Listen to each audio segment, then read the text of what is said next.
नमस्कार दोस्तों। उन्होंने प्लान बनाया कि सिर्फ दिन में एक बार खाना खाएंगे और पानी सिर्फ ज़रूरत अनुसार लेंगे। पूरा दिन उनका स्टारलाइट वन उसी जगह अटका रहा। रिचर्ड और हेना नहीं जानते वहाँ बिताया हर एक मिनट धरती पे कई दिनों के बराबर है। धीरे धीरे ब्लैक होल की तरफ ग्रेविटेशनल फोर्स और भी खतरनाक होती जा रही है। जहाज का हर सेंसर चेतावनी दे रहा था, वार्निंग, टाइम डिस्टोर्शन। ऐसे ही पूरा दिन बीत गया, मगर बात ये थी कि उन्हें समय का कोई अंदाजा नहीं हो रहा था। वे बस आपस में ही बातें करते रहते थे, कभी खुद के बारे में तो कभी अपने घर के बारे में। हेना आंखों में आंसू ले बोली, मेरी एक छोटी बच्ची है, सिर्फ 2 साल की है। उसने मुझसे कहा था, मम्मा आप मेरे लिए चांद सितारे लेकर आना। ये कहते हुए हेना रोने लगी। फिर रिचर्ड बोला, मेरे 2 बच्चे हैं, एक 4 साल की लड़की और एक 6 साल का लड़का। उन्होंने मुझसे कहा था, पापा आप मुझसे दूर मत जाइए, हमें चॉकलेट और खिलौने कौन लाएगा। दोनों अपने अपने बारे में बताते रहे, लेकिन अब वे थक चुके थे। उन्हें लगता था कि अगर यहाँ से निकलना है तो सिर्फ किसी चमत्कार का इंतजार करना होगा। भूख तो लगती थी, मगर डर और उनकी याद में कुछ भी अच्छा नहीं लग रहा था। फिर भी जिंदा रहने के लिए उन्हें खाना पड़ता था।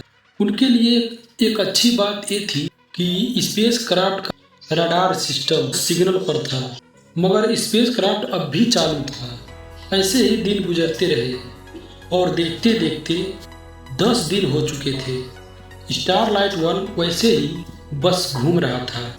हेना गुस्से और बेबसी में चिल्लाई, या तो हम मर जाएं या इस भयानक जगह से निकल जाएं। ऐसे तिल तिल कर मरना मैं बर्दाश्त नहीं कर सकती रिचर्ड। फिर रिचर्ड बोला, हेना जब तक सांस है हमें उम्मीद नहीं खोनी चाहिए। शायद ये जगह हम पर तरस खा ले। लेकिन अब उनकी मानसिक स्थिति बिगड़ने लगी थी। दोनों आपस में बात तक नहीं कर रहे थे। बस ऐसा लग रहा था उन्होंने खुद को ब्लैक होल के ग्रेविटेशनल के हवाले कर दिए। वो दिन था 15। दोनों स्पेस क्राफ्ट के अंदर बैठे थे। तभी हेना ने देखा कई सारे उल्का पिंडों का झुंड उनके तरफ आ रहा है। वे दोनों समझ गए कि अब उनका आखिरी समय आ गया है। दोनों ने आंखें बंद कर ली और अपनों को याद करने लगे। तभी एक जोरदार धमाका हुआ और सब शांत हो गया। जब उनकी आंखें खुली तो उन्होंने देखा तो उनका एयरक्राफ्ट ब्लैक होल के ट्रैप से बाहर निकल चुका था। उन्हें विश्वास ही नहीं हो रहा था। कुछ देर में उनका सिग्नल फिर से काम करने लगा। वे तुरंत स्पेस क्राफ्ट को पृथ्वी की ओर सेट करने लगे। उन्होंने आखिरी बार उस ब्लैक होल को देखा। वे जानते थे मौत के मुंह से निकलना किसे कहते हैं। दोनों का खुशी का ठिकाना नहीं था। हेना बोली, मैं अपने बच्ची को ढेर सारा प्यार करूंगी, वो मेरा इंतजार कर रही होगी। रिचर्ड बोला, मैं भी अपने बच्चों को गले लगाकर बहुत सारा प्यार करूंगा। जैसे ही उन्होंने स्पेस सेंटर में सिग्नल भेजा, पृथ्वी पर हड़कंप मच गया। क्या कोई एलियन स्पेस क्राफ्ट आ रहा है? मगर जब उन्होंने बताया, हमारा नाम रिचर्ड और हेना है, हम स्टारलाइट वन स्पेस क्राफ्ट से 1952 में निकले थे, तो स्पेस सेंटर में सभी लोग हैरान और परेशान हो गए। उन्हें समझ नहीं आ रहा था कि ऐसा कैसे हो सकता है। इन लोगों को न जाने कितने साल पहले मृत घोषित कर दिया गया था। तब रिचर्ड ने पूछा, आज तारीख क्या है? स्पेस सेंटर से जवाब आया, 2022। आप लोग 70 साल बाद वापस लौट रहे हैं। हेना और रिचर्ड बस एक दूसरे को देखते रह गए। वे समझ गए ब्लैक होल ने उन्हें तो नहीं खाया, मगर उनके सपने, उनके अपनों को छीन लिया।